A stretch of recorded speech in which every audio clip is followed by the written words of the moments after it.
Hello, I'm Paul Wever with Chip Energy. I am not a professional speaker. I'm a business person and an entrepreneur who got a grant to build a biomass furnace and found out that all the people that wanted biochar, the device that I was building spit out biochar.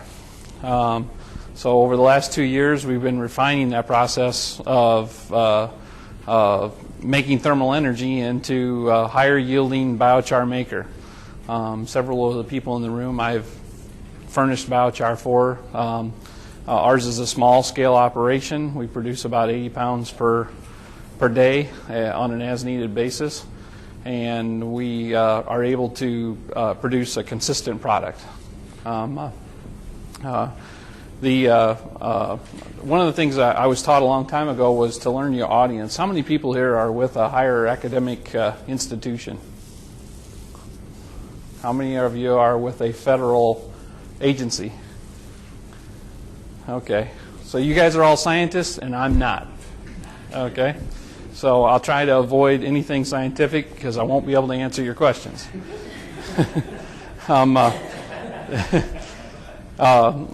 I try to tell audiences that are very scientific is that I'm the guy who makes the reactors that make the products that you want. And one of the things that Chip Energy's come across in its relationships with Kurt and some of the other scientists are being able to develop a process that gives you a consistent product based on your inputs. And some of the other people that have been designing biochar makers and biochar products haven't been able to consistently maintain that product based on a batch process or a continuous process. So I'm going to talk a little bit about our system as well as what Chip Energy believes the way biochar should go in the future. And hopefully you guys can get the word out. First of all, what are the reasons for biochar production?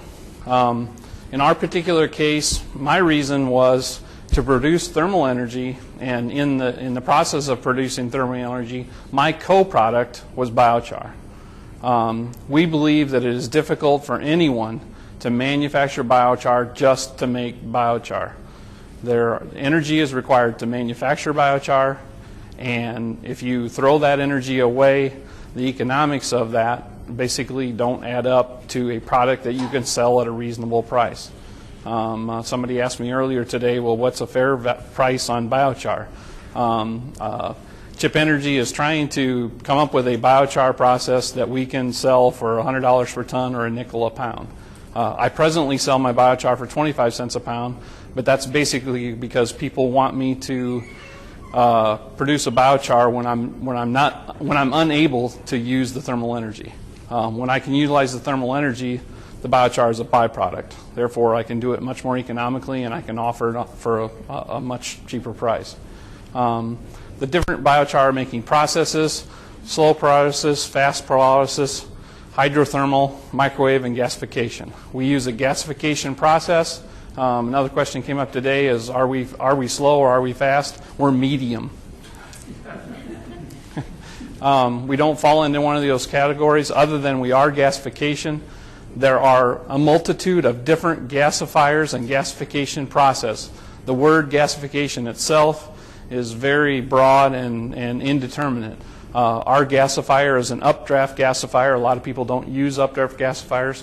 We have perfected the art of updraft gasification and close combustion systems. We're focused on just making hot water. And the hot water then can be used for a multitude of other uses within applications. The devices for biochar production, there are low-cost, simple homemade devices, which are Dr. Anderson's field of expertise, and that is third-wheel stoves, heating devices, but basically they're taking a dung, a jatropha seed, whatever is available, putting it into a small device, combusting it, creating a pot of hot water, and they end up with an ash biochar product at the end of that process, and then they throw it outside not knowing the value of it. Since biochar has become more popular, there are a lot more high-cost, complex, precision-engineered systems out there. If you want, someone will sell you a $1 million biochar maker that will put out a ton a day, and you will find out that you can't sell enough biochar to justify the expense of the machine. Chip Energy falls into a different category. We've designed a system that we plan to basically put on a distributed level. It's scalable from 200,000 to 1 million BTU system, and that's anywhere from 100 pounds to 500 pounds per day. And it's designed to be local, to produce a biochar that basically is utilized within a local community. What most people have found out is the biochar is economical, but the freight to get it to where you are is not. Some of the other issues with biochar is it self-ignites, and the mailman doesn't like that. Our particular biochar does not do that, but that's just because it's a different process.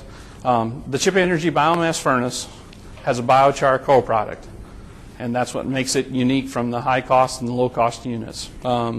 At present, we sell our 100 pounds per day production unit for $50,000. The types and uses of biochar. One of the big things that Chip Energy tries to tell people is all chars are black, but they are not all created equal. When you look at it in your hand, obviously the vials that you just saw around there were a black substance. They all look like black substances. Some of them come in, they got different colors mixed in with them because they got silica and whatnot else in them. But the consistency of that product is very different, and that's one of the things Kurt's been working on. 44 different biochars, and they're all different. There's no two biochars the same. The uses of biochar, fuel biochar, biochar itself can actually be reburnt and the energy taken out of that biochar, and it burns very cleanly. And this is another word that I've created, environmental biochar. If you want to sequester CO2, environmental biochar would be the product that I would consider that would be the premium product to do that. Or you could just call biochar and sequestration. Industrial biochar is biochar that would be utilized or take the place of filtering systems that presently exist, value-added products that exist, those types of things. Ag biochar would basically be developed to enhance the crop yield as well as the soil microbe consistency, and also be utilized to offset CO2 as well.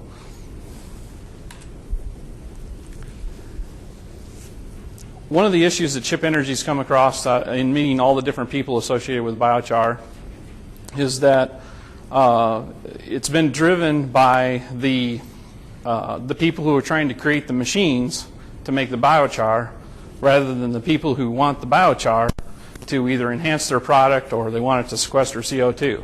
And as a business person, I've already tried this. It doesn't work. I can't dictate to any market a product and say, here it is, make it work. There's no successful way to do that. And from analyzing how it's come to date today, we need to have more input from the people who may use or be able to utilize the product, and for them to specify what that product consistency has to be. Every type of feedstock will have a different type of biochar, no matter what the process that you manufacture with it.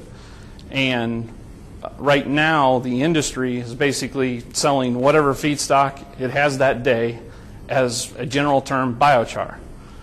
And that could be 80% ash and 20% biochar. It could be 80% biochar and 10% ash and 10% actual garbage. The volatiles aren't burnt off. You could actually put it in your soil, and it could do more damage to the soil than what you previously started with. It could make your soil toxic. It's been done.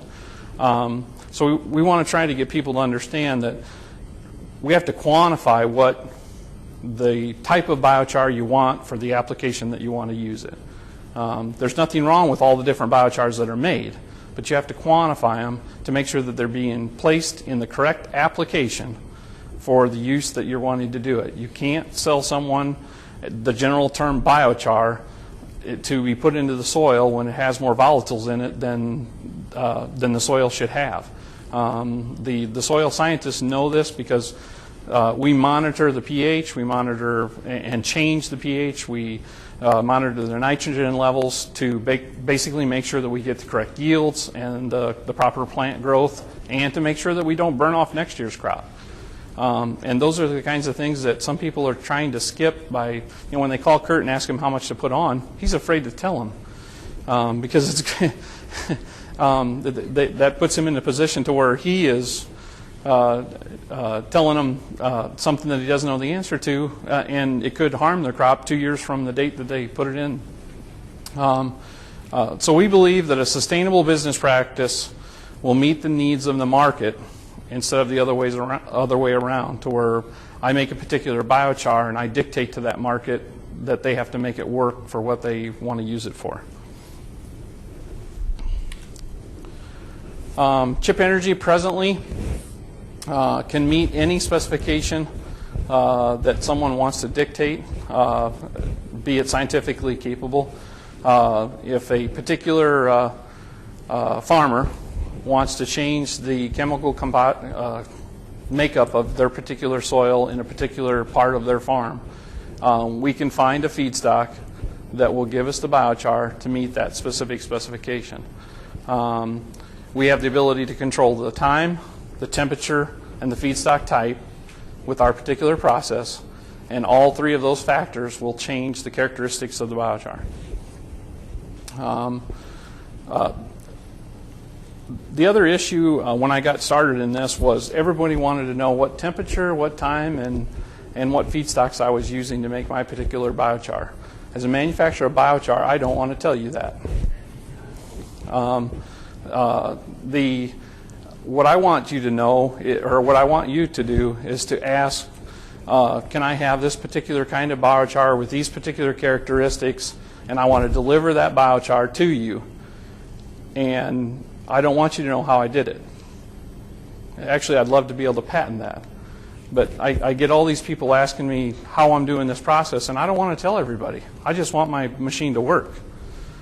And this is true for all business people. We just want to deliver the product that meets your specific specification. We don't want to tell you how we did it.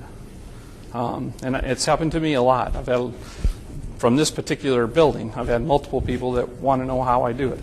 But we don't want to tell people exactly how we do it. That's part of being an entrepreneur. I want to keep it a secret. But I do want to deliver a product to you that you want. Earlier, I raised my hand and said that we had the best biochar for putting into soils. I'm going to quantify that now. We basically, when we first started manufacturing biochar, of which I didn't ever plan on making in my life, we decided to send it off to a lab in California and have it analyzed. They came back to us with these results. And they told me that we were able to produce a biochar that was 87% or 97% pure biochar based on their definition of biochar. And then no one had ever been able to do that. What was unique is we took a wood pellet used in wood pellet stoves. I'm assuming you're all familiar with that.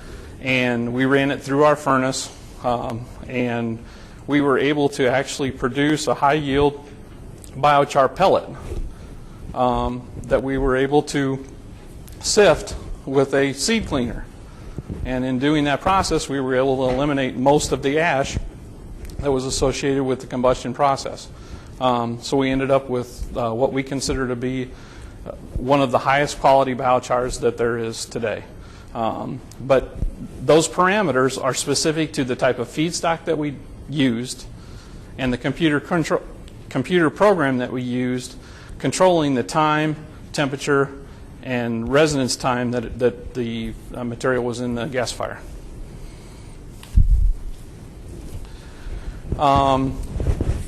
Chip Energy's device is extremely simplistic.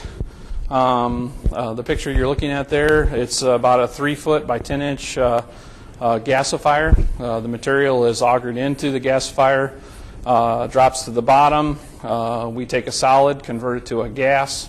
We mix it with a limited amount of oxygen, pass it through a vortex, mixing the two together and creating a combustion zone, and then taking that thermal energy and sending it into a building to heat the building. The ash auger, the fuel augers, the thermal processes are all monitored via PLC, so we can change any one of those parameters.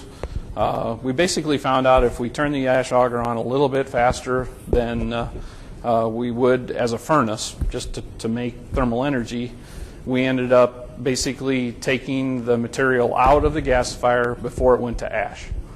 There are several different processes.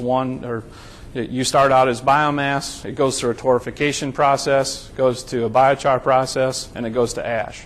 What we found out was there's a very fine line between all those processes, and the computer, once it's set, basically will make a consistent product based on what we're trying to manufacture, be it torrefied biochar or ash.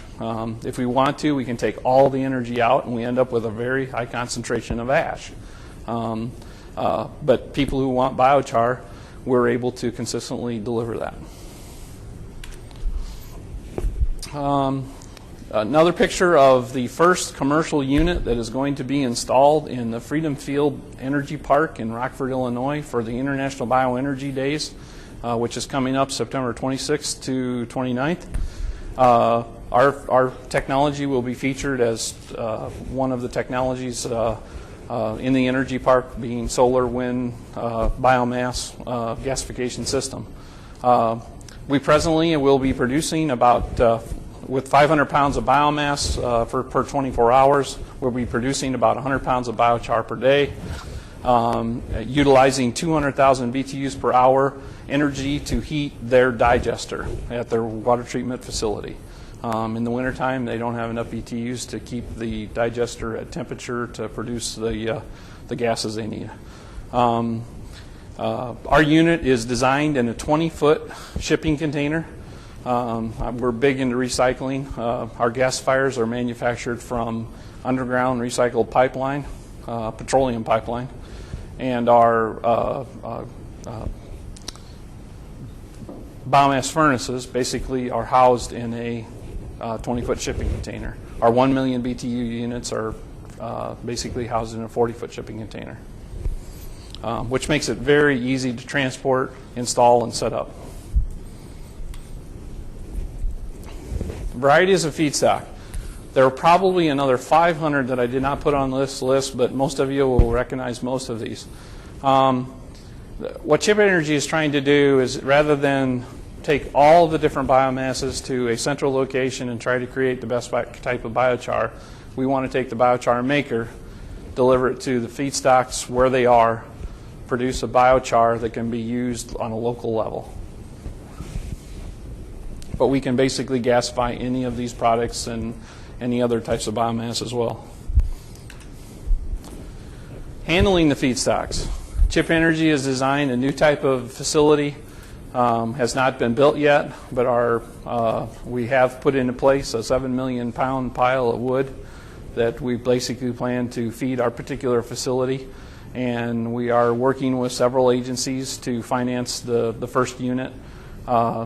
Again, this is a distributed type unit that will be built on a county level that will take all of the different feedstocks that we're talking about, convert them into a value-added product that can be combusted, the thermal energy can be utilized, and the biochar is a byproduct of that process. Chip Energy's position. Our future can be achieved by, first, the furnaces needed for thermal energy. economical supplies of biomass is what we plan to use the biomass conversion facility to deliver, and a market for quality biochar. We expect or hope that we will be installing multiple gasification units throughout central Illinois and hopefully farther than that. And we will be looking for biochar markets to where we can deliver our byproduct, be it biochar, to the local markets. I thank you very much, and I'll answer any questions.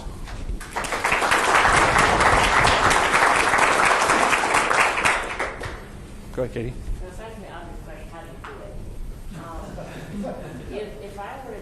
You can come and look at the process. Just so you know, we show everyone the entire process, and everyone is more than welcome to come and see the process. We just don't want to tell you all the details. Go ahead. If I were to ask you, making the best corn stover biochar you got, what conditions come into your mind? You don't tell me what they are, but at least they come to mind for you about what the best process is for that. Well, right now, based on what I know today, which is not everything, I would most likely want to pelletize it. I would probably want to blend it with another feedstock. And the criteria that you put into your specification that you want would dictate what those other blending materials are. If I wanted just corn stover, the best plain corn stover, I would be glad to give you a ridiculous amount of ash. I'm going to, a general statement, garbage in, garbage out. Corn stover is a great carbon provider for the farm fields. Hopefully no one will ever take more than 20% off their field. But it is a high ash content material. The gasification process, making biochar, all those different things don't change it. Therefore, if you got a lot of ash to start with, you're going to end up with a lot of ash. The process of making the biochar doesn't let me pull it out quick enough to not make ash. That particular product will still go to ash because it started out with a large amount of ash. And that's why I said, based on the characteristics that you chose, we would find something that would allow us to improve its characteristics to meet your particular demands. The other thing is that we found out that if we pelletize it, we can lower some of those degrees of the ash that we end up with in the product. We have the choice of either, for example, with our wood pellets, of leaving the two products together and ending up with a biochar ash mixture.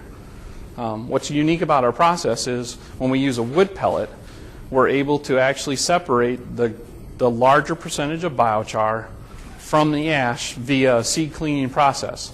Most other manufacturers, they have a black dust in their hand, and you can't separate black dust biochar from black dust ash.